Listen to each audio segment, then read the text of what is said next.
Betul ni adik-adik, Ustazah nak ajar betul ni. Orang lelaki dia suka guna ayat tu. Dia suka bila kita sebut perkataan tu. Awak, ini awak, Ustazah adalah panggil apa-apa. Contohlah panggil sayang ke abang ke kan.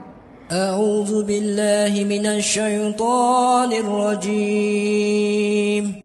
Okey, hadisnya panjang, saya baca terjemahan saja, masya-Allah. Hendaklah kamu jika aku beritahu tentang lelaki penghuni syurga di kalangan kamu. Nabi bersabda, mahukah kamu jika aku beritahu tentang lelaki penghuni syurga di kalangan kamu? Nabi tanya. Jadi kita nak tahulah sama ada lelaki ataupun perempuan. Nabi sebut lelaki tetapi mewakili perempuan juga. Nabi sebut Nabi di dalam syurga, syahid di dalam syurga, siddiq di dalam syurga, bayi yang meninggal di dalam syurga, dan juga seorang lelaki yang menziarahi saudaranya di pinggir kota semata-mata kerana Allah di dalam syurga. Hendaklah kamu jika aku beritahu tentang wanita penghuni syurga di kalangan kamu. Masya Allah. Tadi penghuni syurga di kalangan lelaki, sekarang penghuni syurga di kalangan wanita. Wanita, Nabi pun sebut wanita yang penyayang. Semua penyayang tak kat sini? Insya Allah. Banyak beranak.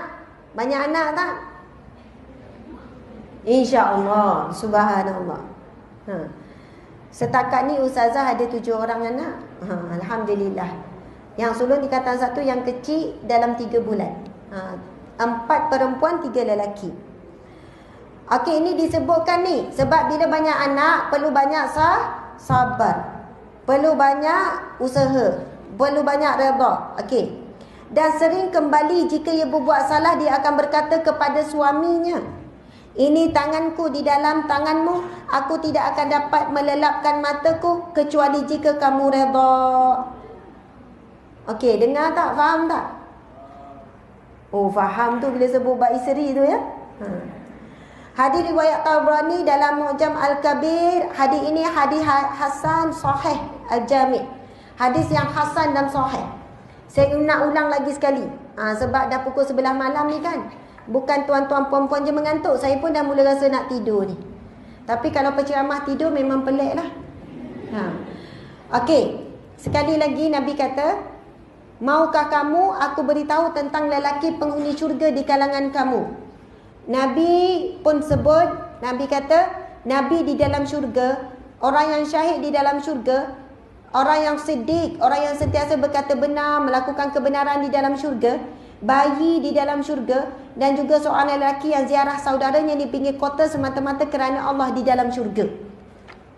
Orang yang suka bersilaturahim, ziarah orang kerana Allah, masuk syurga, Nabi kata. Lalu ada hadis yang lain yang saya nak bacakan. Nabi bersabda, sesungguhnya ada seorang lelaki yang menempuh satu perjalanan nak pergi ziarah saudara dia. Lalu Allah memerintahkan malaikat untuk bertanya kepadanya. Malaikat ni pun pergi bertanya, apakah tujuan kamu nak ziarah saudaramu? Adakah kamu ada kepentingan untuk pergi ziarah? Lalu jawapan lelaki ini, tidak, aku tak ada kepentingan apa-apa. Kita kadang-kadang nak ziarah kawan-kawan ada sebab. Sebab masa tu kita nak jual takaful contohnya. Masa tu kita ada nak jual produk. Kalau tak ada apa-apa sebab, saja-saja nak ziarah, orang zaman sekarang tak ziarah. Bahkan kalau kita cakap, jom nak pergi ziarah, kenapa, ada apa? Dia ada buat makan-makan ke? Soalannya kena ada sebab. Tapi lelaki ni jawab, tidak, aku tidak ada apa-apa sebab dan tak ada kepentingan. Aku menziarahinya kerana aku mencintai kerana Allah. Lalu Allah memerintahkan malaikat itu supaya bagi tahu kepada lelaki ini, kerana kamu mencintai saudara kamu kerana Allah, kamu dapat cinta Allah Subhanahu wa taala.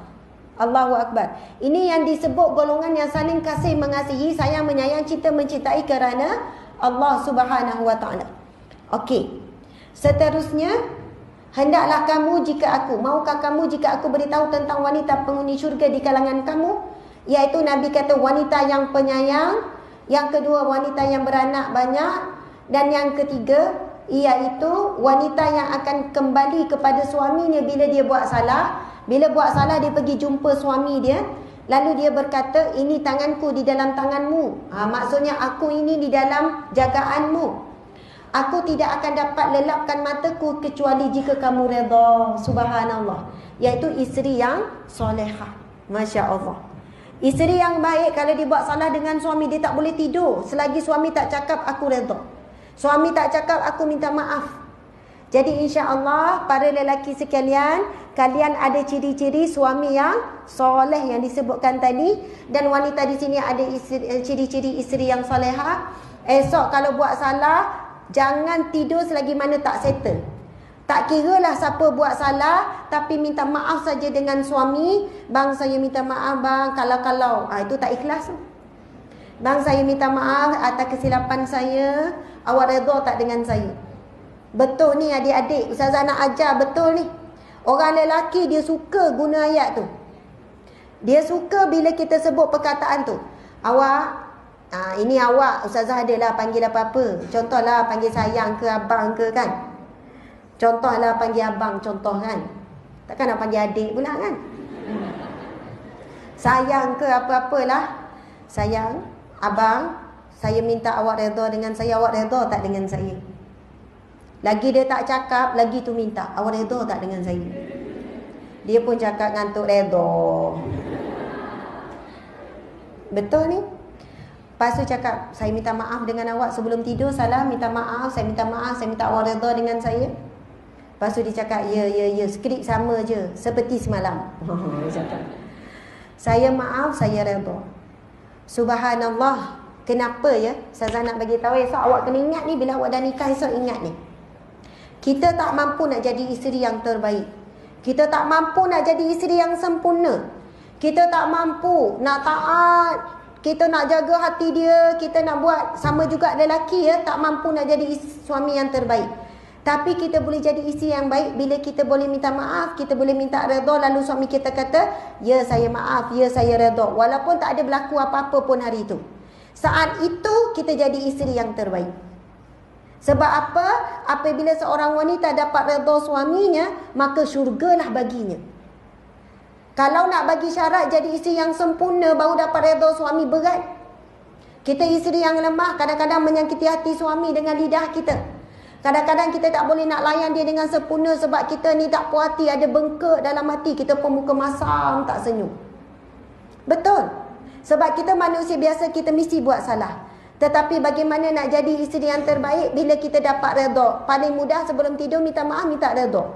Suami pun cakap, yelah saya maafkan, saya redha. Dah, kita pun boleh senyum, tidurlah dengan lena. Masya Allah, subhanallah, alhamdulillah.